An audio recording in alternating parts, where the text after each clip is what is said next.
وقال لفتيانه اجعلوا بضاعتهم في رحالهم لعلهم يعرفونها إذا انقلبوا إلى أهلهم لعلهم يرجعون فلما رجعوا إلى أبيهم قالوا يا أبانا منع منا الكيل فأرسل معنا أخانا نقتل وإنا له لحافظون قال هل آمنكم عليه إلا كما أمنتكم على أخيه من قبل فالله خير حافظا وهو أرحم الراحمين صدق الله مولانا العظيم ببركته إن الله وملائكته يصلون على النبي يا أيها الذين آمنوا صلوا عليه وسلموا تسليما اللهم صل على سيدنا ومولانا محمد وعلى آل سيدنا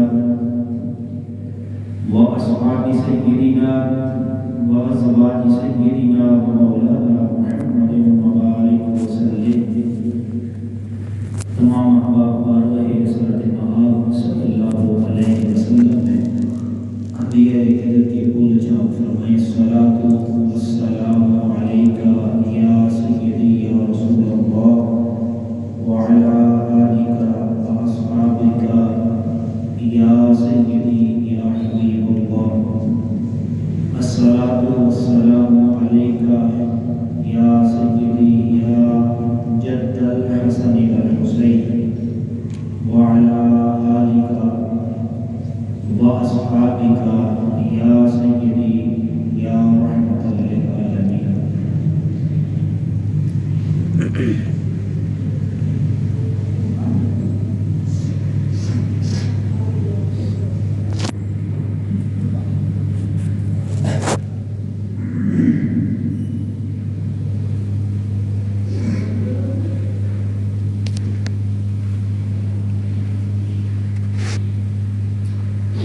اللہ جل جلالہ وعظم نوالہ وعظم شانہ کی بے حد و حساب تعریف و توصیف ہے جس کے قبضہ قدرت میں ہماری جانیں لا تعداد السلام نبی مکرم شفیع معظم صلی اللہ علیہ وسلم کی بارگاہ بے بس قدم ہے جو وجہ تخلیق کائنات ہے قرآن مجید سورہ یوسف کی آیت نمبر 62 تلاوت کرنے کا شرف حاصل کیا ہے۔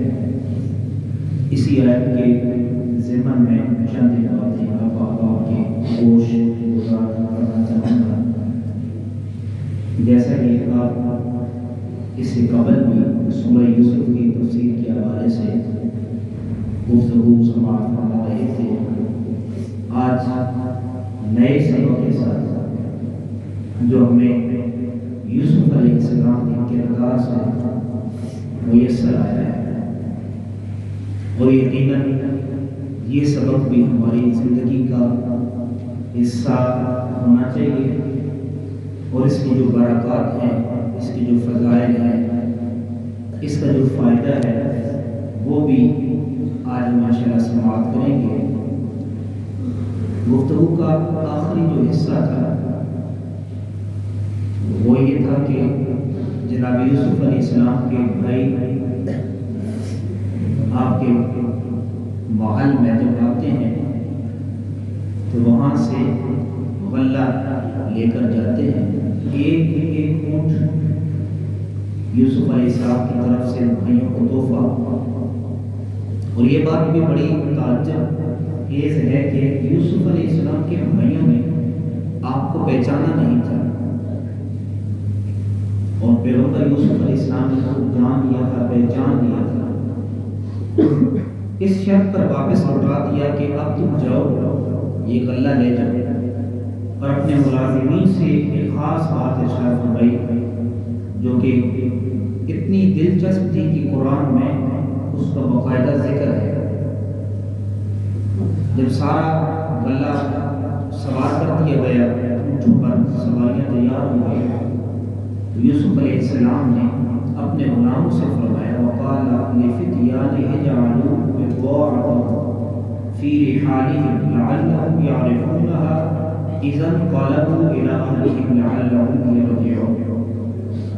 اور یوسف نے اپنے غلاموں سے فرمایا ان کی رقم بھی ان کی بوریوں میں واپس رکھو، جس رقم سے انہوں نے غلہ خریدا تھا وہ رقم بھی انہیں واپس لوٹا دو، اور یہ بات انہیں پتہ نہ چلے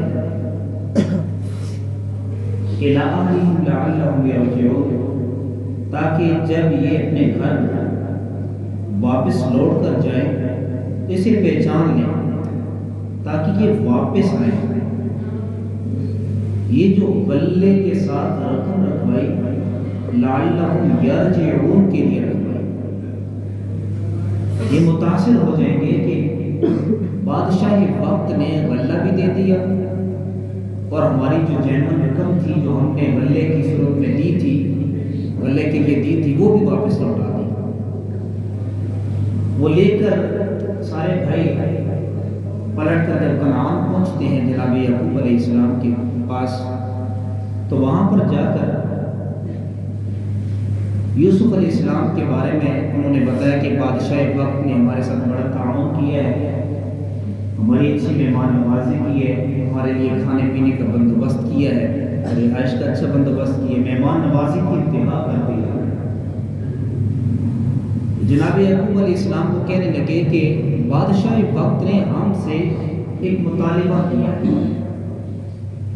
بھئی یہ مطالبہ کیا تھا؟ آج اس پر تھوڑی سی گفتگو ہوگی، اور ایک بڑا اہم ترین آج کا ہمارا سبق ہے، گفتگو کا بڑا اہم ترین سبق ہے۔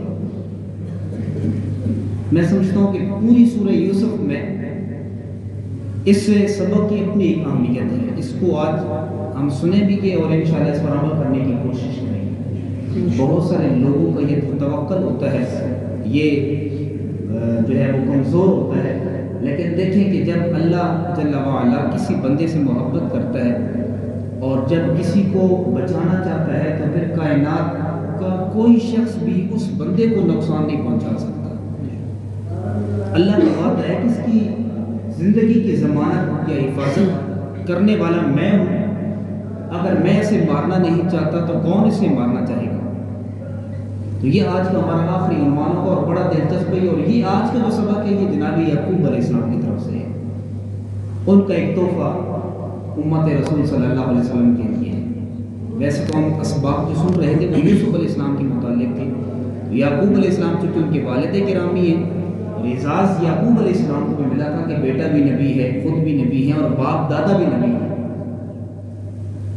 تو ظاہر ہے نبی کی جو بات ہے وہ عام بات تو نہیں ہو سکتی۔ بچوں نے مطالبہ کیا کہ کہا کہ یوسف علیہ السلام کا ہم سے مطالبہ ہے بادشاہ وقت کا، ان کو تو معلوم نہیں تھا کہ یوسف علیہ السلام ہے۔ وہ یہ کہتے ہیں کہ آپ کتنے بھائی ہو؟ ہم نے بتایا 12 بھائی۔ یوسف علیہ السلام نے پوچھا بھی تم آئے کتنے ہو؟ کہا ہم 10 آئے ہیں۔ کہا 2 بھائی اور کہاں ہیں؟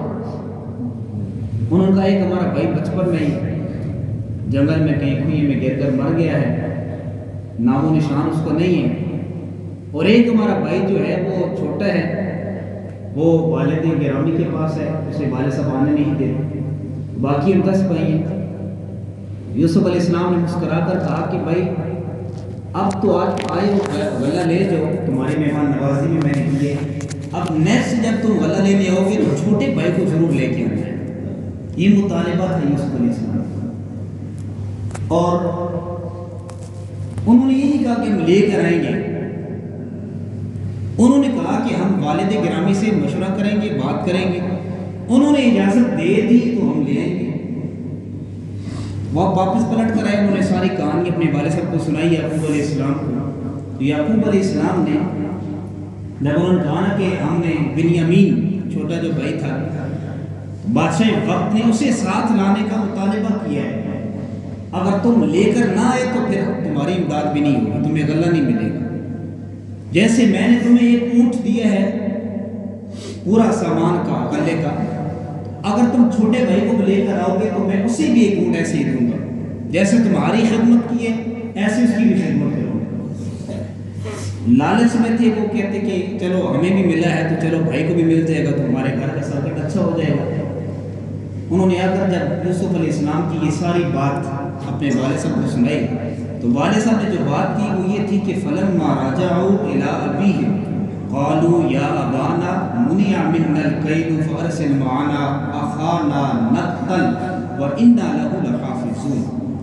پھر جب اپنے باپ کی طرف لوٹ کر گئے تو کہنے لگے اے ہمارے باپ، ہم سے غلہ روک دیا گیا ہے، لہٰذا ہمارے بھائی کو ہمارے ساتھ بھیج دیجیے۔ آنے والے اوقات میں ہمیں غلہ نہیں ملے گا جب تک ہم اپنے بھائی بنیامین کو ساتھ نہیں لے کر جاتے، تاکہ ہم غلہ لا سکیں اور ہم ضرور اس کی حفاظت کریں گے، یعنی بنیامین جو ان کے بیٹے تھے، بھائی تھے۔ یعقوب علیہ السلام کو جب بیٹوں نے یہ تجسس کیا کہ آپ ہمارے بھائی کو ہمارے ساتھ بھیجیں، اور ہم یہ آپ سے عزم کرتے ہیں، وعدہ کرتے ہیں کہ ہم آپ کے اس بیٹے کو ضرور واپس لے کر آئیں گے، تو یعقوب علیہ السلام نے جن لفظوں میں جواب دیا وہ بڑے قابل رشک ہیں۔ آپ انہی الفاظ پر ہماری جمعہ کی گفتگو ہوگی، وہ الفاظ بڑے قابل رشک ہیں اور یہ ہم سب کے لیے بڑا اہم ترین سبق ہوگا۔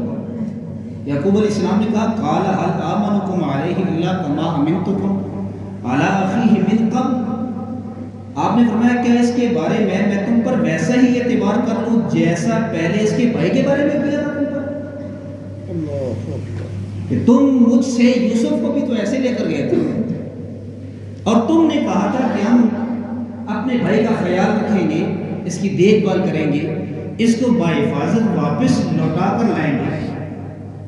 یوسف تو واپس لوٹ کر نہیں آیا، اب تم بنیامین کو بھی لے کر جانا چاہتے ہو، میں تم پر کیسے اعتبار کر لوں؟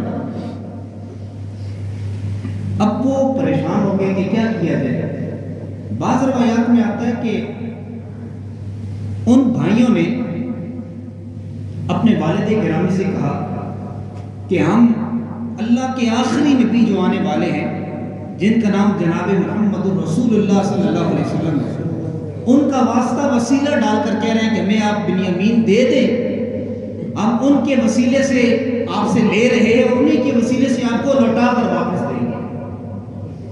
بہت سارے ہیل و حجت کرنے کے بعد اس وسیلے کے پیش نظر یعقوب علیہ السلام نے بنیامین دیا یا نہیں دیا، یہاں تک تو بات ہماری اوکے ہو گئی ہے، لیکن آج جو ہمارا گفتگو کا جو اہم ترین حصہ ہے وہ تو آگے جمعہ پر آئے گا کہ بنیامین گئے تھے یا نہیں گئے تھے، اگر گئے تھے تو کیسے گئے۔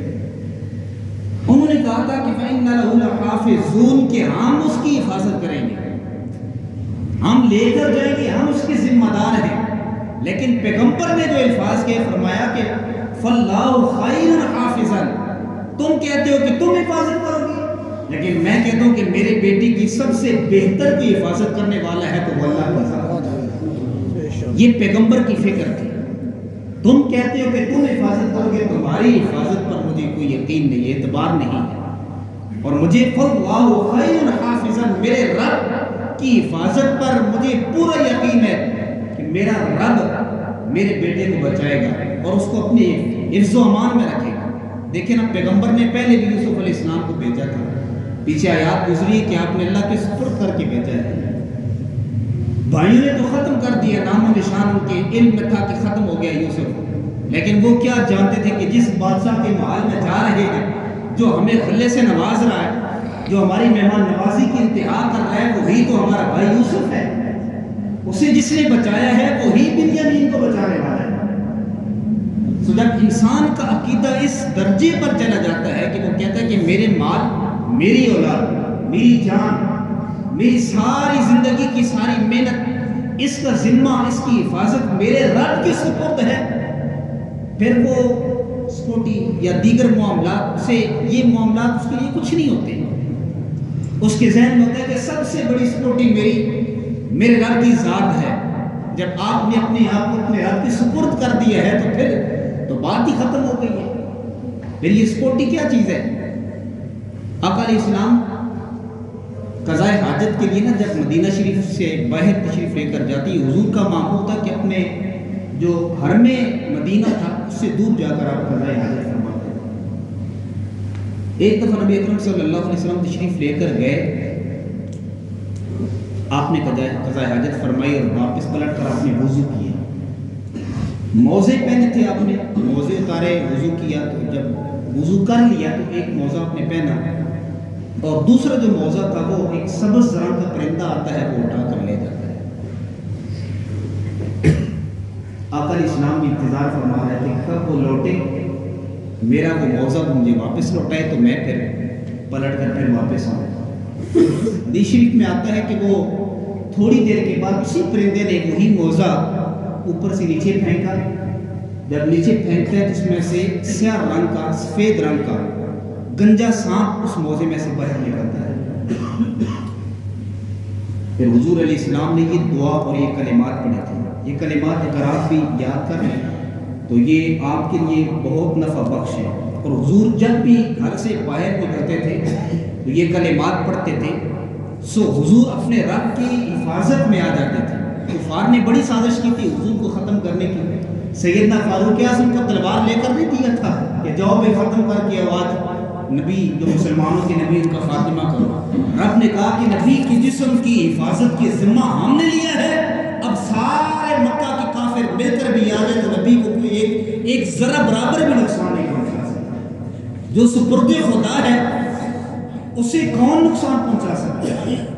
قرآن دنیا کی جتنی کتابیں ہیں، تورات ہے، انجیل ہے، زبور ہے، کسی کتاب کی ذمہ داری حفاظت رب نے نہیں دی، اور جس کی لی ہے اسے قرآن کہتے ہیں، اور صبح قیامت تک اس کی زبر کو کوئی زیر نہیں کر سکتا۔ کیوں؟ اس لیے کہ رب کہتا ہے کہ میں نے اس کی حفاظت کی ذمہ داری اٹھائی ہوئی ہے۔ جس کی ذمہ داری رب اٹھاتا ہے پھر اسے کوئی نقصان پہنچا سکتا نہیں ہے۔ سو آپ بھی جب کوئی ایسا کام کرنے لگے تو آپ اپنے معاملات اپنے رب کے سپرد کر دیں، اس عقیدے کے ساتھ کہ جیسے میرا رب میرے معاملات کی، میری دکان کی، میرے کاروبار کی، میری اولاد کی حفاظت کرے گا، ایسے کوئی دنیا کی طاقت نہیں کر سکتی۔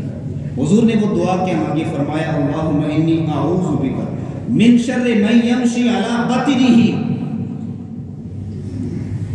آقا علیہ السلام فرماتے ہیں اللہ میں تیری پناہ لیتا ہوں اس موذی جانور سے جو پیٹ کے بل چلتا ہے، پیٹ پر چلتا ہے، سانپ۔ پھر حضور نے فرمایا اللہم انی اعوذ بک من شر من یمشی علی رجلین۔ حضور اے میرے مولا میں پناہ تیری لیتا ہوں اس موذی جانور سے جو دو پاؤں کے بل چلتا ہے، رجلین دو ٹانگوں والا۔ پھر حضور نے دعا مانگی ومن شر من یمشی علی اربع، اے میرے مولا میں تیری پناہ لیتا ہوں اس موذی جانور سے جو چار ٹانگوں والا ہے۔ حضور نے بتا دیا کہ یہ چار ٹانگوں والا، دو ٹانگوں والا اور پیٹ والا جانور جو زمین پر چلتے ہیں یہ انسان کو نقصان پہنچا سکتے ہیں۔ ان تینوں قسم کے جانوروں سے رب نے، میرے محبوب علیہ السلام نے اپنے رب کی پناہ لی، اور پھر حضور کو وہ کیسے سانپ کاٹ سکتا تھا؟ میرے رب نے اپنے ذمہ کرم پر لیا ہوا تھا۔ موزے میں سے وہ سانپ باہر نکلا تو حضور نے موزہ استعمال کیا۔ پھر میرے نبی علیہ السلام نے فرمایا کہ یہ میری خصوصیات میں سے ہے کہ میرے رب نے میری حفاظت کا ذمہ اٹھایا ہے، صبح قیامت تک مجھ محمد کو کوئی نقصان نہیں پہنچا سکتا۔ جب آپ پیغمبر علیہ السلام کی اس ادا کو اپنے ذہن میں بٹھاتے کہ یعقوب علیہ السلام نے کہا کہ میرے بیٹے کی حفاظت سب سے بہتر کرنے والی ذات اللہ کی ذات ہے، آپ بھی اپنے آپ کو اپنے رب کے سپرد کر دیجیے۔ بات کیا ہے؟ سیدنا فاروق اعظم کے دور میں آپ امیر المومنین تھے، مسجد میں بیٹھے ہیں صحن میں، ایک شخص گزرتا ہے اور اس کے کندھوں پر اس کا بیٹا ہے۔ اللہ بندے کو بچاتا کیسے ہے؟ اللہ بندے کی حفاظت کیسے کرتا ہے؟ اللہ کے سپرد جب بندہ ہو جاتا ہے تو پھر اللہ اس کی زندگی کی ذمہ داری کیسے اٹھاتا ہے؟ کبھی آپ آج کی اس گفتگو میں یہ جو آج میں آپ کو یہ واقعہ سنانے لگا ہوں، یعقوب علیہ السلام کی تو بات بتا دے کہ نہ یوسف علیہ السلام کو کچھ ہوا نہ بنیامین علیہ السلام کو۔ انہوں نے کہا تھا کہ فاللہ خیر حافظا، میرے بیٹے کو بچانے والا سب سے بہتر ہے وہ اللہ کی ذات ہے۔ ہاں یہ سیدنا فاروق اعظم صحن میں بیٹھے، ایک باپ گھڑے سے گزرا اور اس کے کندھے پر اس کا بیٹا ہے۔ تو فاروق اعظم علیہ نے صحابہ سے کلام کر رہے تھے، فرمایا آج تک میں نے کوئی ایسا بندہ نہیں دیکھا کہ جس کا بیٹا اپنے باپ کتنا مشابہت رکھتا ہے، پتہ ہی نہیں چلتا یہ بیٹا ہے یہ باپ ہے، ہاؤ باؤ نقش نگار سارا جناب بیٹے کے باپ کی طرح ہے، 19-20 کا بھی فرق نظر نہیں آتا۔ آپ کہنے لگے کہ میں نے اپنی زندگی میں ایسا بندہ نہیں دیکھا کہ جو بیٹا ہو اور اپنے باپ کتنی مشابہت رکھتا ہو، آج پہلی دفعہ زندگی میں میں نے ایسا بیٹا دیکھا اور ایسا باپ دیکھا ہے۔ اچھا اس شخص نے نا یہ بات سن لی، وہ رک جاتا ہے، اندر آ جاتا ہے مسجد میں، سیدنا فاروق اعظم سے کہتا ہے کہ یہ جو میرا بیٹا میرے کندھے پہ بیٹھا ہے نا، جو میرا ہم شکل ہے، اس کی جو ولادت ہے یہ بڑی عجیب و غریب سی ہے۔ تو آپ کو بڑا تجسس ہوا، ایک تو بیٹا ہم شکل ہے، دوسرے اس کی ولادت بڑی عجیب و غریب ہے۔ آپ نے فرمایا پھر بتاؤ کیسی ہے؟ اس نے اپنی زندگی کا واقعہ سنایا۔ وہ واقعہ آج ہماری زندگی میں اگر داخل ہو جائے تو میں کہتا ہوں کہ آپ دکان کھول کر بھی اپنے رب کے گھر میں آ جائیں تو آپ کی دکان کی ایک ٹافی بھی بندہ نہیں اٹھا سکتا۔ یہ میں پکی پورے وصول سے بات کہہ رہا ہوں، پورے ایمان سے کہہ رہا ہوں، لیکن توکل ایسا ہونا چاہیے، یقین اتنا مستحکم ہونا چاہیے، اور اپنے رب پر ایمان اتنا پکا ہونا چاہیے کہ جب آپ نے کہہ دیا کہ میرے رب کی سپرد ہے، بس پھر رب کی سپرد ہے، پھر بندے کو بتانا بھی نہیں ہے، ہاں میرے رب کے سپرد ہے۔ اس نے اپنا واقعہ سنایا۔ وہ واقعہ کیا تھا؟ کہتا ہے کہ میری بیوی حاملہ ہوئی تو مجھے جہاد کے لیے بلایا گیا، میں جہاد کے لیے چلا گیا، اور جہاد پر جانے سے پہلے میں نے اپنی بیوی کو سامنے کھڑا کر کے نا میں نے اپنے رب سے ایک دعا مانگی تھی۔ پتہ ہے کیا دعا مانگی تھی؟ اے میرے اللہ، میری بیوی کے پیٹ میں جو حمل ہے یہ میں تیرے حفاظت میں دے کر جا رہا ہوں، اور میں تجھے بطور امانت دے کر جا رہا ہوں، اور اس کی حفاظت تیرے ذمہ کرم پر ہے۔ یہ الفاظ اس نے اپنی بیوی کو سامنے کھڑا کر کے نہ کہہ دیا، اور وہ شخص جہاد پر چلا جاتا ہے۔ کہتے کئی دنوں کے بعد جب لوٹ کر آیا نا تو پہنچا مدینہ شریف، تو اسے خبر پہنچی کہ میری جو وائف ہے وہ انتقال کر گئی ہے، عورت کے انتقال ہو گیا ہے۔ تو اس نے اپنا جو کزن تھا، چچا زاد کا، اسے کہا کہ بھائی میری وائف کی قبر تم نے بنائی ہوگی چونکہ پیچھے تم ہی تھے، بتاؤ میری بیوی کی قبر کہاں بنائی ہے، میں اپنی بیوی کی قبر پر جانا چاہتا ہوں۔ اس سے یہ پتہ چلا کہ اپنی بیوی، ماں باپ، اپنے فیملی کی کسی ممبر کی قبر پر جانا یہ دور رسول صلی اللہ علیہ وسلم کا طریقہ رہا ہے۔ صحابہ کرام اس پر عمل کرتے تھے۔ آج بھی اگر کوئی شخص جاتا ہے دعا کی نیت سے یا رشتے کی محبت کی وجہ سے تو اللہ پاک اسے اس کا اجر بھی عطا کرتا ہے۔ وہ قبر پر جاتا ہے، اسے بتایا گیا کہ تیرے بیوی کی قبر جنت البقیع میں ہے۔ اپنے اس کزن کو لے کر وہاں پہنچا، تو قبر پر جب پہنچتے ہیں تو قبر سے نور کی شعائیں پھوٹ رہی تھی، قبر سے نور کی شعائیں۔ اس کے دل میں بڑا شوق پیدا ہوا، اس نے کہا کزن کو یار یہ کیا ہے؟ اسے ایک اور حیرت ہوئی۔ کزن نے کہا جب سے ہم نے تیری بیوی کو دفن کیا تب سے یہ نور کی شعائیں پھوٹ رہی ہیں، ہم خود تجسس میں ہے کہ یہ کیا ہے، کون سا ایسا عمل ہے کہ جو قبر سے نور کی صورت میں باہر نکل رہا ہے۔ اس کو زیادہ شوق ہوا، اس نے کہا قبر کھودتے ہیں، چیک کرتے ہیں۔ یہ سیدنا فاروق اعظم کا دور ہے۔ اس نے کہاڑا لایا، وہ کھودنے والے کہتے ہیں کہ جب اس نے پہلی دفعہ وہاں ضرب لگانے کی کوشش کی نا، ارادہ کیا، تو اللہ پاک نے اس قبر کو خود ہی کھول دیا۔ قبر کھل جاتی ہے، خود کھل جاتی ہے، ضرب لگائے بغیر کھل جاتی ہے۔ اور وہ شخص نے جھانک کر دیکھا، کیا تکتا ہے قبر میں کہ اس کا بیٹا اس کی ماں کی گود میں بیٹھ کر کھیل رہا ہے۔ فَاللَّهُ خَيْرٌ حَافِظًا، یعقوب علیہ السلام نے کہا تھا بنیامین کو بچانا تمہارا کام نہیں۔ وہ کہتے تھے وَإِنَّا لَهُ لَحَافِظُونَ، ہم حفاظت کریں گے۔ میرے پیغمبر نے کہا یعقوب علیہ السلام نے تم حفاظت کیا کرو گے؟ میری نظر میں میرے بیٹی کی سب سے بہتر حفاظت کرنے والی ذات خدا کی ذات ہے، اس کے علاوہ کوئی ایسی ذات نہیں ہے کہ جتنی حفاظت کر سکے۔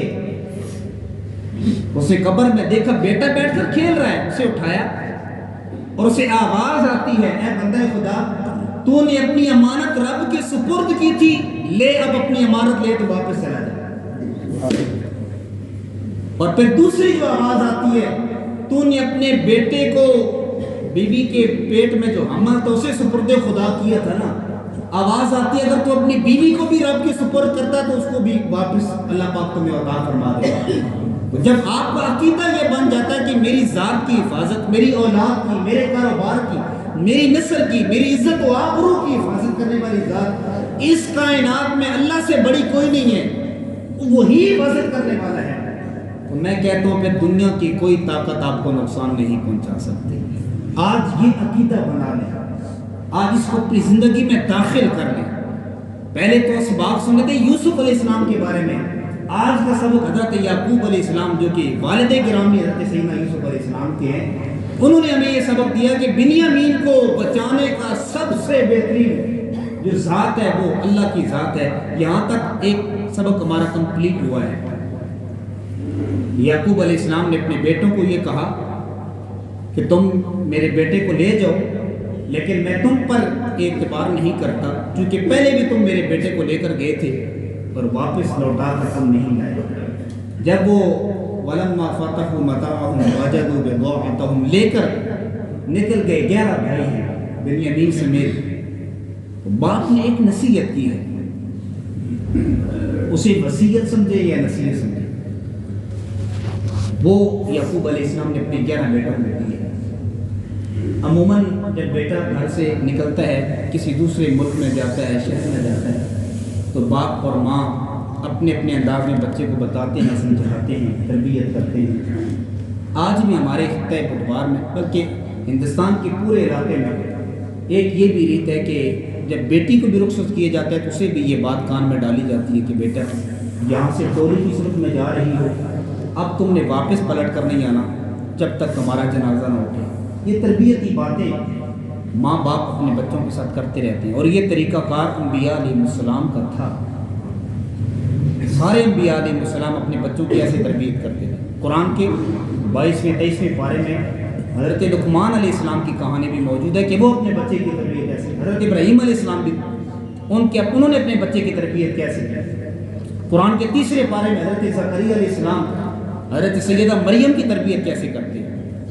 سو آج یہ والدین کی ذمہ داری میں داخل ہے کہ اپنے بچے کو جہاں پر اچھا کھانا دیتے ہیں، اچھا لباس مہیا کرتے ہیں، اچھا گھر دیتے ہیں، سہولیات دیتے ہیں، وہاں پر بچے کی اچھی تربیت کا بھی اہتمام کرتے ہیں۔ آپ دیکھتے ہیں نا، آپ اچھے ڈاکٹر کا انتخاب کرتے ہیں بچے کی صحت کے لیے، تعلیم کے لیے اچھے اسکول کا انتخاب کرتے ہیں، مگر تربیت کے لیے کس اچھے ٹیچر کا انتخاب کیا کبھی آپ نے اپنے معاشرے میں دیکھا ہے؟ اللہ ماشاء اللہ بہت کم ایسے لوگ ہیں کہ جو بچے کی تربیت کے لیے باقاعدہ ایک ٹیچر کا اہتمام کرتے ہیں۔ بھئی اگر ٹیچر نہیں بھی ملتا تو باپ سے بڑا تو کوئی ٹیچر نہیں ہے، باپ سے بڑا کوئی پیر بھی نہیں ہے، کوئی استاد بھی نہیں ہے، تو کم از کم باپ کو چاہیے کہ وہ اپنے بچے کی رہنمائی کرے، اسے بتائے کہ بیٹا تم نے ایسے ایسے کرنا ہے۔ لقمان علیہ حضرت لقمان جو تھے نا، وہ پیغمبر نہیں تھے، نبی نہیں تھے، اللہ کے ولی تھے۔ انہوں نے بھی اپنے بیٹے کو گود میں بٹھا کر کہا تھا، یا بنی انہا ان تک مثقال حبۃ من خردل فتکن فی صخرۃ او فی السماوات او فی الارض یاتی بہا اللہ۔ 9 وصیتیں کی تھی حضرت لقمان نے اپنے بیٹے کو، 9 وصیتیں، اور سب سے جو پہلی وصیت تھی وَإِذْ قَالَ لُقْمَانُ لِابْنِهِ وَهُوَ يَعِظُهُ يَا بُنَيَّ لَا تُشْرِكْ بِاللَّهِ إِنَّ الشِّرْكَ لَظُلْمٌ عَظِيمٌ تھی۔ میں نے بڑے بڑے باپ دیکھے جن کے بیٹے بد عقیدہ ہو چکے ہیں، بد اعمال ہو چکے ہیں، اور وہ روتے ہیں کہ ہم نے تو بچے کے ساتھ اچھی بھلائی کی تعلیم دی ہے، رزق حلال دی ہے، تو ہمارا بیٹا بد عقیدہ کیوں ہو گیا، بد اعمال کیوں ہو گیا؟ کیونکہ ہم نے بچے کو دینی تربیت سے ناآشنا رکھا۔ آپ بچے کو نہ جتنا مرضی پڑھا لیں، جتنا مرضی پڑھا لیں، اگر اس بچے میں تربیت کا ایک چھوٹا سا ذرہ بھی موجود نہیں ہے تو پھر آپ کو اس تعلیم کا 0 فائدہ ہے۔ اگر آپ اپنے بچے کو صرف زیادہ نہیں، صرف قرآن کی چند صورتوں کا ترجمہ پڑھا لیں، جن میں سے سورہ نساء ہے، سورہ نور ہے، سورہ حجرات ہے، یا سورہ یوسف ہے، یہ چند صورتوں کا ترجمہ کسی استاد کو گھر میں رکھیں اور بچے کو پڑھوا دیں، میں یقین سے کہتا ہوں کہ قرآن کا یہ فیضان اس بچے کے کردار میں منتقل ہو جائے گا اور وہ بچہ آپ کا کبھی بھی نافرمان نہیں ہوگا۔ بلکہ سورہ لقمان بھی بہت ضروری ہے، کم از کم گھر میں سورہ لقمان ترجمے کے ساتھ اپنے بچے کو ضرور پڑھائیں۔ تو لقمان علیہ السلام نے اپنے بیٹے کو کہا تھا وَإِذْ قَالَ لُقْمَانُ لِابْنِهِ وَهُوَ يَعِظُهُ، بیٹا تم میرے بیٹے ہو، تیری رگوں میں میرا خون ہے، تیرے ایمان عقیدے پر مجھے کوئی شک بھی نہیں ہے، لیکن یہ بیٹا میری بات دل میں بسا لو کہ لا تشرک باللہ ان الشرک لظلم عظیم۔ فرمایا کہ بیٹا کبھی بھی اپنے رب کے ساتھ کسی کو شریک نہ کرنا۔ عقیدہ اپنے بچے کا درست کر رہے ہیں، کیوں؟ دنیا میں سب سے بڑا ظلم یہ ہے کہ آپ اپنے رب کے ساتھ کسی اور کو شریک کریں، یہ دنیا میں سب سے بڑا ظلم ہے، اور اس کی سزا کیا ہے؟ ان اللہ لا یغفر ان یشرک بہ ویغفر ما دون ذلک، 5ویں پارے میں اللہ پاک فرماتا ہے کہ سارے گناہ میں معاف کر سکتا ہوں، دنیا کے سارے گناہ، درختوں کے پتوں سے زیادہ بھی گناہ ہوں تو رب معاف کرنے کے لیے تیار ہے، توبہ کا دروازہ کھلا ہے۔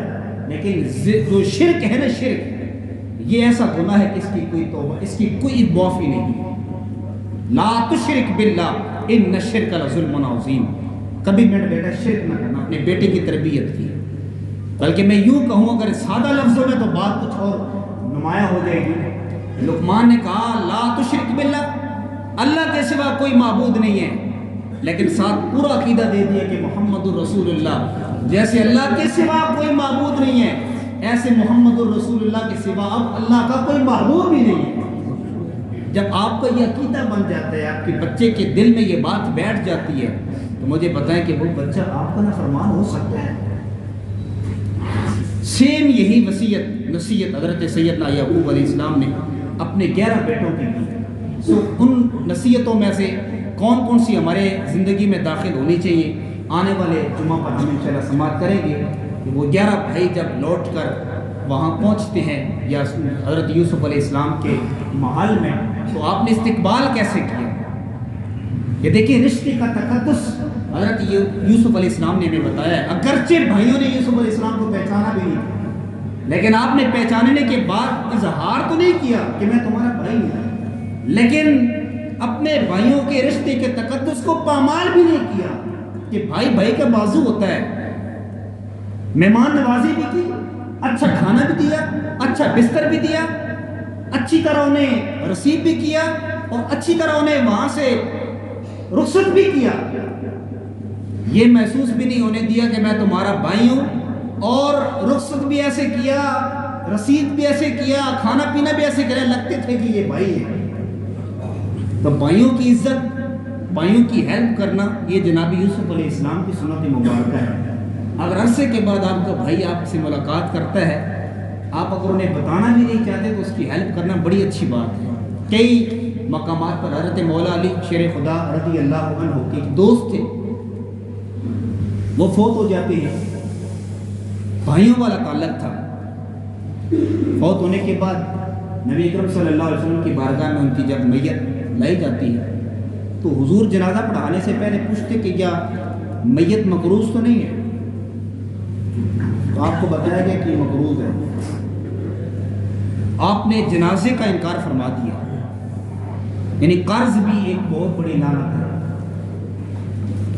مولا علی شیر خدا رضی اللہ تعالیٰ عنہ پاس کھڑے تھے، کہا حضور اس کی ذمہ داری میں اٹھاتا ہوں، اس کا جتنا قرض ہے میں لوٹا دوں گا، آپ اس کی نماز جنازہ پڑھائیں تو مجھے خوشی ہوگی۔ کبھی کبھار کسی کی ہیلپ کر کے اپنے دل کو تسکین پہنچائیں، کبھی کسی کا سہارا بن کے اپنے آپ کو تسکین پہنچائیں۔ ضروری نہیں ہے کہ آپ کسی کا کھا کر ہی آپ کو دلی تسکین پہنچے۔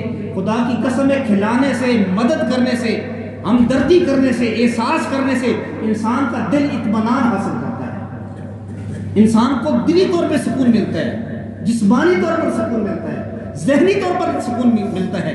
اگر آپ میں سے کوئی شخص یہ چاہتا ہو کہ میں ذہنی طور پہ اپسیٹ ہوں، اتنا کچھ سب کچھ وسائل موجود ہے لیکن سکون نہیں ہے، خدا کی قسم میں کسی غریب کو کھلا دے، اپنی فیملی میں کسی بزرگ کو کھلا دے، اپنی فیملی میں کسی یتیم کو کھلا دے، مدرسے کے کسی بچے کو کھلا دے، اس کی ہیلپ کر دے، اس کی تعلیم کے اخراجات اٹھا لے۔ اللہ پاک آپ کو قلبی طور پر سکون عطا فرما دے گا۔ تو یہ یا حضرت یوسف علیہ السلام کی طرف سے ہمیں ایک سبق ہے کہ بھائی اگرچہ وہ نہیں جانتے تھے لیکن آپ نے بھائیوں کے ساتھ جو رویہ رکھا وہ محبت والا، پیار والا، ہمدردی والا اور احساس والا رکھا۔ سو آج 2 سبق ہم نے سماعت کیے، 3 سبق۔ نمبر 1، اپنی چیزوں کو اپنے رب کے سپرد کریں، جیسے کہ یعقوب علیہ السلام نے اپنے دونوں بیٹوں کو، یوسف علیہ السلام کو بھی بھائیوں نے مارنا چاہا، نہیں مار سکے کیونکہ وہ سپرد خدا تھے۔ بنیامین علیہ السلام کو بھی حضرت یوسف علیہ السلام نے اپنے رب کے سپرد کیا، انہیں کوئی نقصان نہیں پہنچا سکتا۔ تیسرا، جب آپ اپنے بیٹے کو رخصت کرتے ہیں، اسکول میں رخصت کرتے ہیں، گھر سے کہیں اور منتقل کرتے ہیں، اس کی اچھی تربیت کرنا یہ آپ کی ذمہ کرم پر ہے۔ اور تیسرا سبق آج کی گفتگو کو یہ ہے، اپنے رشتوں کے تقدس کو کبھی پامال نہ کریں۔ لوگ نماز پڑھ لیتے ہیں، روزہ رکھ لیتے ہیں، لیکن اپنے خاندانی رشتوں کے تقدس کو پامال کرتے ہیں۔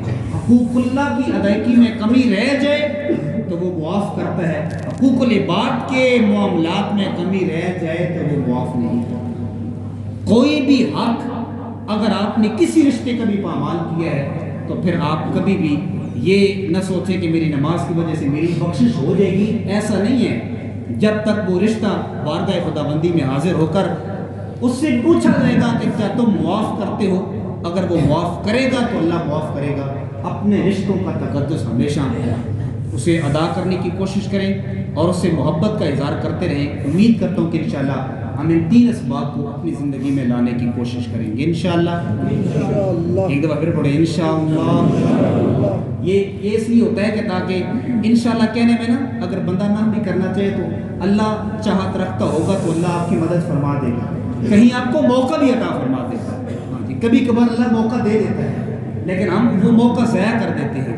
اگر وہ موقع دے دے تو اسے غنیمت جاننا چاہیے۔ نیکی کا موقع، جیسا پچھلی کچھ جمعے میں ہم نے سنا تھا، نیکی کا موقع مل جائے نا اسے ضائع نہ کرے، چھوٹی ہے یا بڑی ہے۔ یہ انتظار نہ کرے کہ میرے پاس اتنے پیسے ہوں گے تو میں عمرہ ہی کرواؤں گا، نہیں، آج مجھے کانٹا اٹھانے کا موقع ملا ہے تو آج میں کانٹا اٹھا کر نیکی کروں گا۔ آج مجھے جوتا سیدھا کرنے کا موقع ملا ہے، مسجد سے باہر نکلے میں جوتا سیدھا کروں گا، کیونکہ یہ بھی ایک نیکی ہے۔ اللہ پاک آج کے ہماری حضرت قبول فرمائے۔ کی محمد سے وفا تو نے تو ہم تیرے ہیں، یہ جہاں چیز ہے کہ لوح قلم تیرے ہیں، وما علینا الا البلاغ۔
ایک